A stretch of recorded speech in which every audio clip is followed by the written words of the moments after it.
evenly throughout the community. The other thing that we know is that crackdowns and get tough on offender programs do not work and in fact can be counterproductive. Again, this goes contrary to public perceptions. Public perceptions are that the right response to stop young people in particular from offending is to get tough.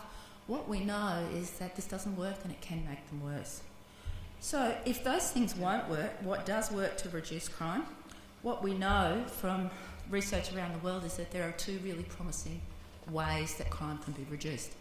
The first one is reducing opportunities for offending. So that's about target hardening.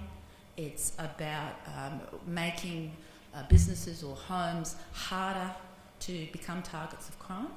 It's about improving aspects of properties that reduce the potential for offending. That's one thing that works.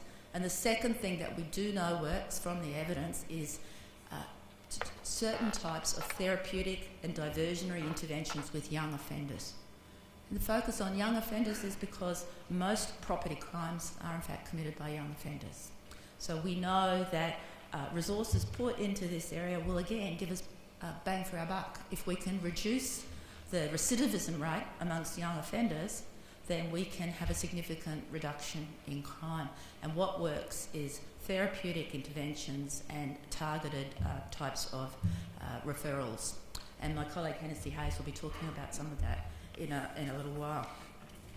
So what then is the message for businesses? What can businesses do? What can happen in Logan to reduce some of those problem areas that I identified in terms of offending here? Well, in order to reduce crime, what we know is that policing strategies